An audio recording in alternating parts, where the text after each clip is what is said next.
Hotep à tous, bien-aimés frères et sœurs.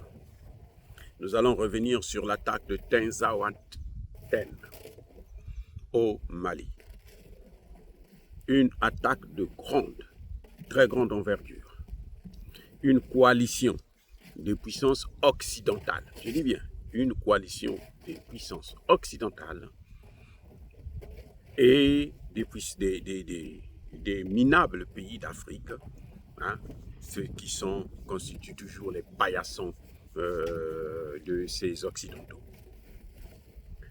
Cette fois-ci, les chiffres apparaissent maintenant. On connaît maintenant exactement combien de soldats ont attaqué le Mali dans la ville de Tinzaouaten. Combien? Vous savez quoi? Ils étaient 4000. C'est plus d'un bataillon. Ceux qui ont fait l'armée, qui connaissent, peuvent bien comprendre de quoi je parle. Plus de 4000 terroristes. Et cette fois-ci, ils avaient des drones, ils avaient alors tout ce qu'il y a comme armement sophistiqué pour une guerre de haute intensité. Mais ils ont été stoppés net. Victimes de cette guerre, combien de gens ont été? Nous parlons, c'est vrai, une dizaine de soldats maliens et une dizaine de soldats russes de Wagner, mais ce qui s'est passé à Tinzaouaten, pour ces Occidentaux et ces Africains qui sont devenus des lèche-culs de l'Occident, eh ben, ça a été le calvaire. C'est d'ailleurs pour ça que vous voyez que sur les chaînes occidentales, les chaînes de propagande, là, on évite d'en parler. Vous avez, je vous ai déjà dit, près de 4000 terroristes ont attaqué la ville de Tinzaouaten. Parmi ces terroristes-là, ceux qui ont été envoyés au repos éternel, le plus gros lot vient de la Côte d'Ivoire. 742 soldats ivoiriens sont tombés à Tinzaouaten. Après la Côte d'Ivoire, vous avez l'Algérie. 719 soldats sont tombés, des Algériens, de nationalité algérienne. 719. Et ils sont suivis du Nigeria. Le Nigeria a perdu 557 soldats. Vous avez aussi des Libyens. Ah oui, il faudrait bien le savoir.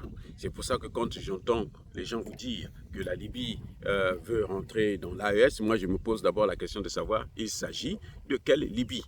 Il s'agit de la Libye du général Haftar ou de la Libye occidentale ou occidentalisée qui sert de cheval de Troie en Afrique.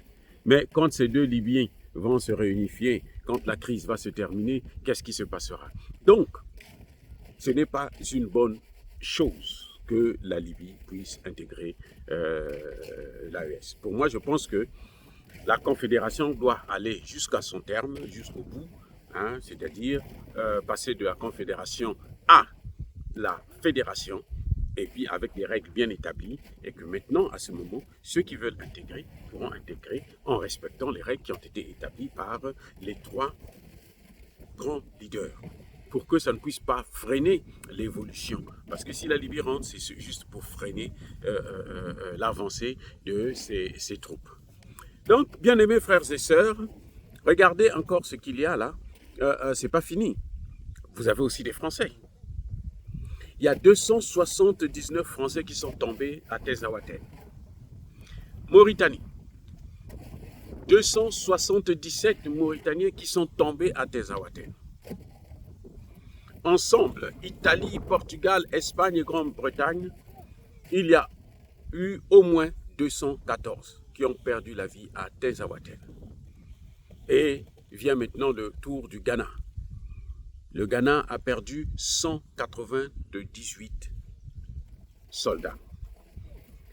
Des pays d'Amérique latine, 179 soldats sont tombés. Et enfin, leur maître, le grand maître, les USA, c'est en ce moment 37 soldats américains qui sont tombés à Tezawaten. Et aujourd'hui, la ville est sous contrôle. Tezawaten, on vous dit qu'il y a des soldats étrangers qui sont venus. Non, il n'y a pas de soldats étrangers. Lorsque le Burkina Faso vient aider le Mali ou lorsque le Niger vient aider le Mali, eh ben, ça ne veut pas dire que ce sont des soldats étrangers puisqu'ils sont dans une alliance. Et cette alliance a commencé par l'intervention militaire. Donc voilà, bien-aimés frères et sœurs, c'est ça ce qu'il y avait à vous dire.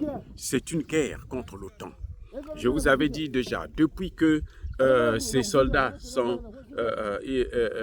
ont quitté, les soldats occidentaux ont quitté le Mali, le Burkina et le Niger, ils se sont mis autour des puissances des pays de l'AES. Et ils ont recruté. Vous avez entendu qu'il y avait des Ivoiriens qui avaient été recrutés pour aller combattre en Ukraine. Non, ce n'était pas pour aller combattre en Ukraine. C'était pour cette opération que vous avez vue à Tezawaten. Et tous ont perdu leur vie. J'espère que les familles de ces soldats demanderont des comptes à Alassane Ouattara et que Alassane Ouattara sera fair play. Il va assumer ses responsabilités pour montrer bien sûr quel est le rôle qu'il a joué dans la déstabilisation du Mali, dans cette tentative. Mais bien aimés frères et sœurs, encore une fois, nous saluons le courage des soldats maliens, burkinabés et du Niger qui ont répondu valablement, avec beaucoup de courage et beaucoup de détermination à cette attaque contre la nation, le continent africain. Car je vous ai déjà dit que ce qui se passe à Tezawaten, ce qui se passe au Mali, ce qui se passe dans le Sahel, c'est l'avenir du continent africain qui est en train de se jouer en ce net moment. Dire cela, c'est inciter à la haine ou à la violence. Non, il y a pas colère, il y a malin. Encore une fois de plus, bien aimés frères et sœurs, je persiste et je signe. Soyez bénis, soyez abondamment bénis par le Dieu des Kémites et par nos ancêtres angélisés. Mais que tous ceux qui persécutent le continent africain, le pillent et le déstabilisent, qu'ils soient noirs, blancs, chinois, arabes, juifs, indiens ou qui qu'ils soient punis, maudits, foudroyés, neutralisés, écrasés, effacés par le Dieu des Kémites et par nos ancêtres angélisés. Vive l'Afrique éternelle, j'ai dit et j'assume.